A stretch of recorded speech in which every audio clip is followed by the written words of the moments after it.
I'm Elex Michaelson. This week on The Issue Is, can anyone stop Donald Trump from the Republican nomination?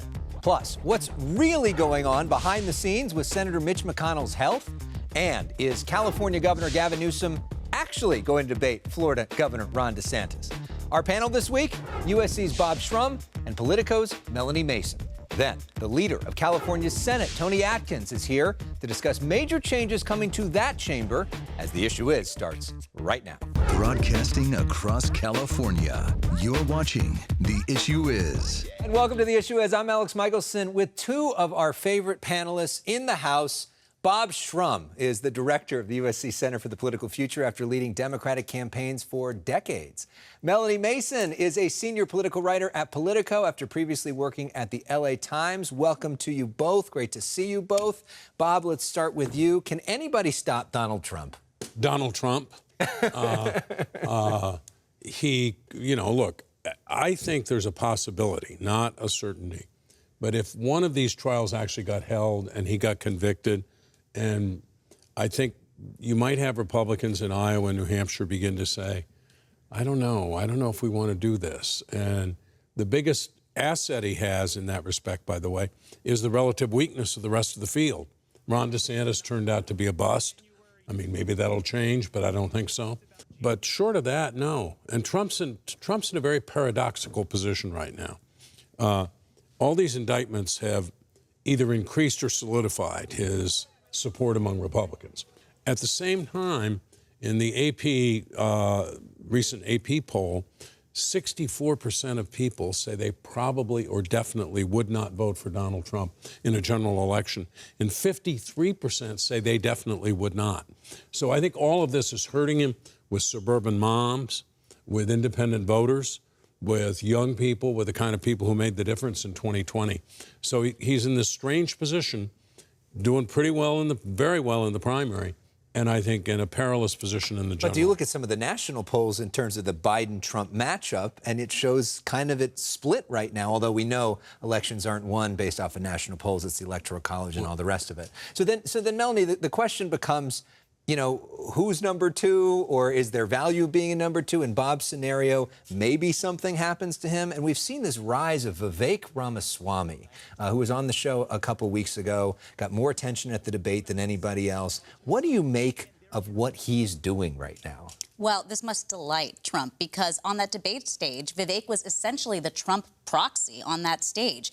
And so if that is going to be the number two that is surging right now, that is nothing but good news for Trump, because you're not having a candidate that's making the contrast. There aren't any other candidates right now that are taking advantage of these poll numbers that Bob just talked about. And if they're not going to lean into the fact that whether or not they think these prosecutions are legitimate, that it could hurt his electability, then that's just nothing but good news for Trump. And so when you have somebody like Vivek that seems to be Trump 2.0 or in the mold of Trump, that just reinforces that tenor in the primary. And makes it seem sort of like a contest for who's going to be the vice president instead of who is going to be the president, as we look at Vivek hit a tennis ball pretty well. Okay, Bob, but then, of course, there's Joe Biden. And we just mentioned some of those national polls. And why, if everything you just said, do we see basically him and Trump tied? I think there's frustration about the economy that's a hangover from really what went on a year ago, and from the fact that gas prices are still high. I think the people are concerned about his age, and I think that's why a presidential debate in the fall will be very important. You think there actually will be a debate between the two of them? Because I think both of them have reason not to debate. I think Biden has a reason to debate, that he can go out there and demonstrate to people that he's in command of all this, all the subjects, that he knows what he's doing. You know, if you talk to people who work with him, they say, this guy really does have a sense of what's going on. He knows his briefs. He makes decisions that are very crisp, very clear. And he might like a chance to manifest that to the country. And Trump, I think, will have to debate. Of course, the risk, of course, is if that's actually not true. But we'll see. Melanie, how do you see things right now in terms of the White House, in terms of the president's positioning? Well, look, I think that if the election next year is a referendum on Biden's presidency, then I think that some of those numbers would be cause for concern. I think that when you have Trump in the race, though, then it never really is a referendum on the sitting president because Trump just sucks so much oxygen out of the room. We saw this in the midterms, too. I think that Republicans really struggled to make this about Joe Biden and the Democrats because Trump and everything that comes bundled up with Trump was still running the show. And so I think that that's probably where the White House is looking at this race right now. Speaking of the age issue, we saw Mitch McConnell this week, and it was really sad to see him freeze in the middle of a press conference, which is something that happened a few weeks back as well. We know that he had a concussion, had to be hospitalized for that. What are you hearing about what's happening behind the scenes in terms of the Republican caucus? What are people saying about McConnell? I think that there's a lot of caution. Look, there is a lot of loyalty, even to people who, quite frankly, maybe are frustrated or want to challenge McConnell's leadership. He has led that caucus for so long. And I also think that there's a little bit of risk for Republicans for, they want to protect not only their leader, but they also want to be able to preserve the age question if they want to hammer Joe Biden on it. And so I think they want to tread very carefully. And quite frankly, so do the Democrats, because you also have sort of a similar situation with Senator Feinstein. So no party really has the ability to call too much attention to this because there's so much risk to themselves as well. Yeah, and we see that with Dianne Feinstein and as well. I mean, it does raise questions. Some people saying, should there be an age limit? Should there be, should all of them go? Well, two things. One, the Feinstein situation could be dealt with, I think, very expeditiously if Republicans would agree that they would allow Democrats to replace her on the Judiciary Committee if she resigned. Mm-hmm. That's why she can't resign, because Democrats will lose their majority on the Judiciary Committee, their capacity to confirm judges. Number two, I am utterly opposed to term limits. I think that what we've seen in the state legislature is it just empowers lobbyists and special interests. And, for every Dianne Feinstein, Mitch McConnell, people who get in trouble, you have a Ted Kennedy. You have somebody who's, up until the moment he got sick, was doing amazing things for the country. And in fact, even after he got sick, got Barack Obama committed to doing national health care. So I think it's a very bad, let's let the voters decide. Let's not set arbitrary limits. Reason to hire Bob Shrum. Ted Kennedy, of course, one of your best friends and somebody you worked for forever, and you're still advocating. Well, but I think he's the perfect argument against term limits. Yeah. And he went to the Senate in 1962. Yeah. Was there till 2009 and was probably the most effective U.S. senator, at least in the 20th century and maybe more. Yeah. Interesting. All right. Well, when we come back, we're going to talk about California politics, where there are term limits in place. But first, we go to music. And Bob, do you know what the biggest concert in California is this weekend? You know who's coming to town? No. Do you know? I'm going. You're going. I'm going. Queen Bee? Queen Bee. Queen Bee is here. On her birthday. Beyonce is here. I know one of your favorites, right? It's Crazy in Love. All right, so we're going to go to break with music. This is the trailer advertising the Renaissance Tour. And Bob, your chance to rock out. It's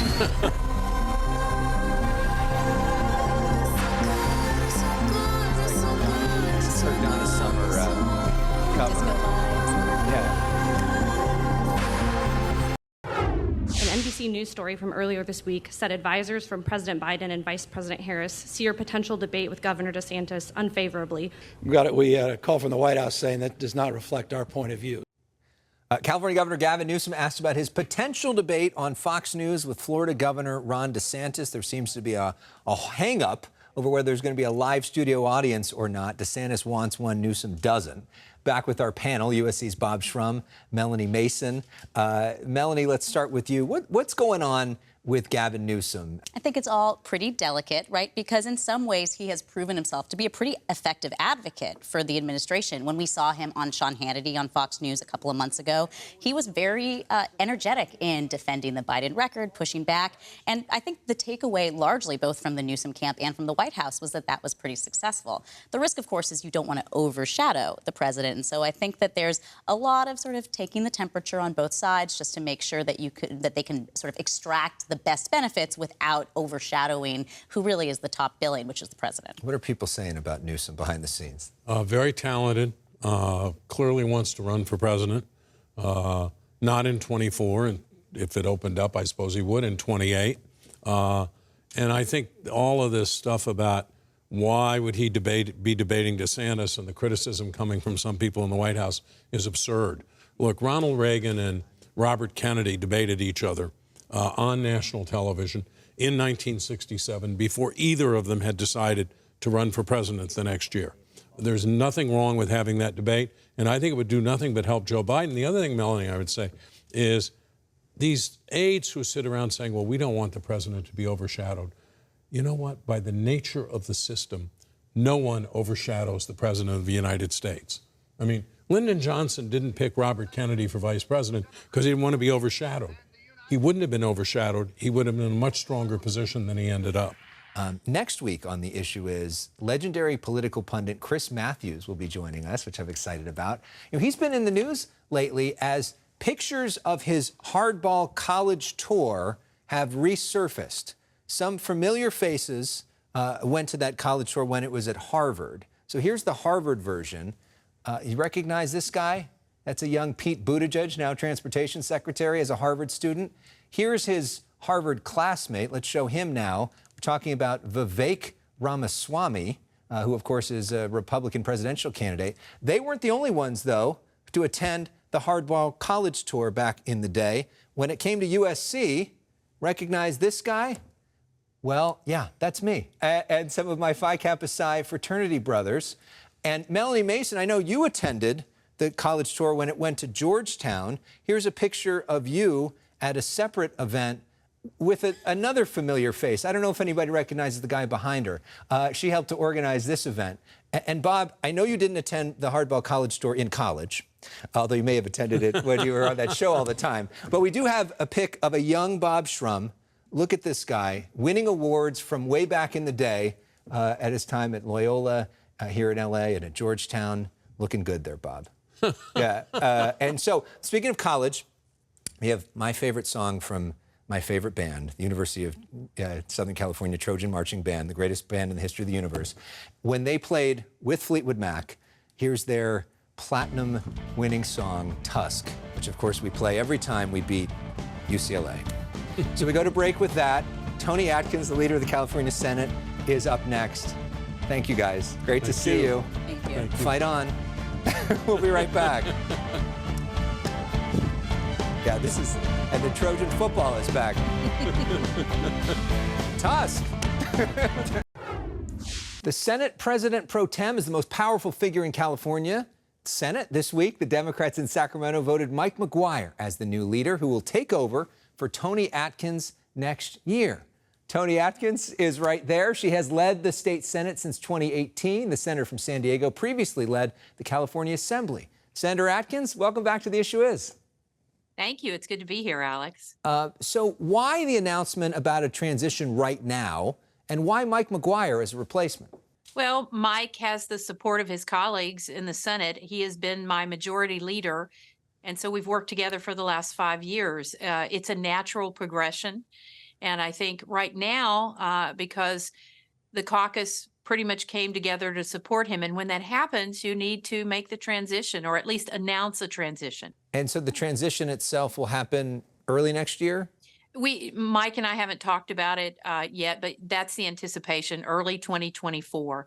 And so we'll get through this session, get the work done, and then we'll have conversations about what that transition looks like and when.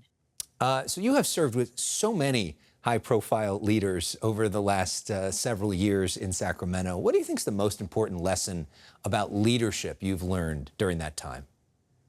Well, whether it's about leadership or any job you want to do, I think listening, paying attention to what's going on around you, and understanding that everybody comes with a perspective and with goals that they want to accomplish. My Republican colleagues, my Democratic colleagues, the legislative branch, the executive branch, and you just have to understand the job is to work through issues with all of those people, all of those groups. And it's so true. We have some incredible leaders in California, from Governor Brown, Governor Newsom. I've served with 2 pro tems and 2 speakers, 1 speaker. Well, 3. You know, see, it's hard to keep the math. 3 speakers. Who was the biggest jerk of all of them? No, just kidding. Oh, no.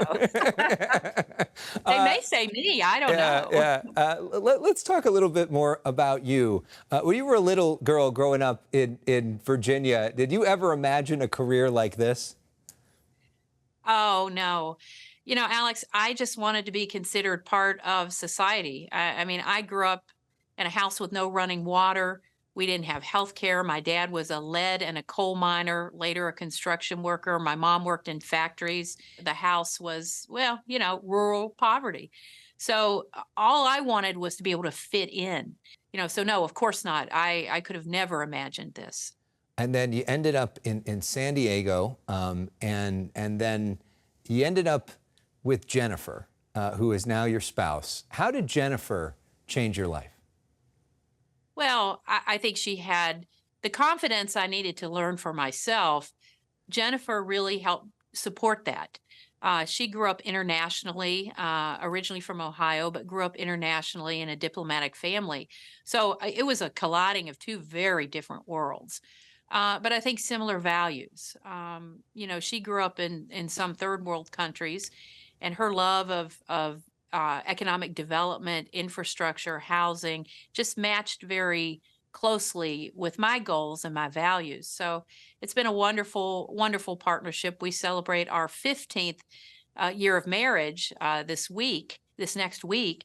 And of course, we've been together longer. We were able to get married 15 years ago, but it's been a wonderful partnership. Thank you for asking about Jennifer. Happy anniversary to you. Thank you. And you think about what a journey the state has been to even allow you to be married, because of course that wasn't legal before then. And now you're continuing to advocate for LGBTQ legislation. You're advocating for something called SB 447, known as the Bridge Bill. What is that? How would that work? What it will do is basically create a program, an educational outreach program that would go across America and really rescind the travel ban. You know, we started the ban and it effectively applied to probably 3 or 4 states. Namely, you'll remember the discussion between us and North Carolina about the bathroom ban. But now we're at 26 states. You know, it began to lose its power the more states that we're effectively not able to travel to. And we needed to do a shift or a pivot to be able to send the message of inclusion and diversity and acceptance. And we think this is a better way to do that by being present, not isolating ourselves away from 26 other states by not technically being able to go there. And so, you know, it would be a campaign, an educational campaign to spread love and diversity and acceptance, building bridges. You know, recently, when the governor and lieutenant governor were out of state, you served as acting governor, signing some bills, first LGBTQ person to do that. You know, did this feel good when you were doing that? You thought, this looks okay. No, I was really nervous. Are you seriously now considering a run for governor in 2026? Well, I think that's way premature. Was it cool to be able to sign 3 bills that were important to 3 legislators, one being our new speaker? Absolutely. A young kid from Appalachia who grew up in poverty, who came to my adopted home of California and was given every opportunity. I want every young kid to feel that. Well, so it sounds like you may run for governor. You just haven't decided yet. Oh, you did ask that question. You know, I'm passionate about service, and we'll see. I would like to serve. We will see in what way I may have an opportunity to do that. We know you are obsessed with Dolly Parton. What is it about Dolly? She is so authentically herself, and she somehow always has been. And I just really love that. I mean, I love her music. I grew up on her music. She's from just down the road from where I grew up in Tennessee, Sevier County. And she has used her talent to be successful. But then you think about what she's done with that.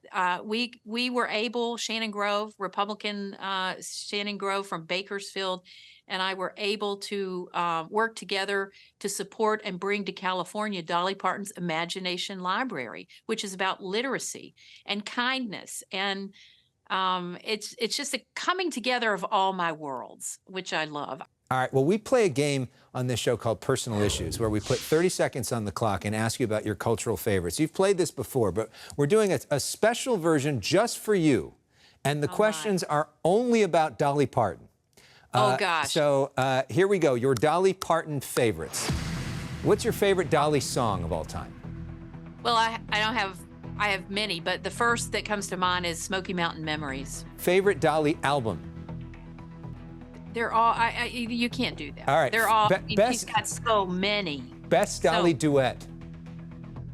Oh, Islands in the Stream. Best movie Dolly's in? Steel Magnolias. Very nice. Over 9 to 5. There we go. Strong women, strong women. Love it. Senator Toni Atkins, thank you so much. We hope sometime you will join us in studio to dance to Dolly music with us. But in the meantime, we've got it virtually. My favorite Dolly song, Jolene, as we go to break. Senator Atkins, thanks so much. And now your chance to rock out. Thank you.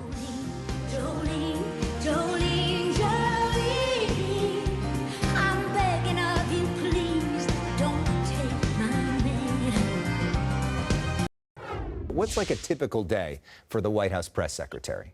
That is such a good question. This week, we spoke with White House Press Secretary Karine Jean-Pierre. Check out that interview at youtube.com/Elex Michaelson. Next week on The Issue Is, Democratic Congressman Ro Khanna will join us in studio. And as we mentioned, longtime hardball host Chris Matthews will share his perspective. Let's wrap things up by honoring the newest class of the California Hall of Fame. The governor and the first partner recently inducting the latest class, all of them posthumously. Among them, Carrie Fisher, Vin Scully, and Etta James. So let's end with Etta at the Rock and Roll Hall of Fame.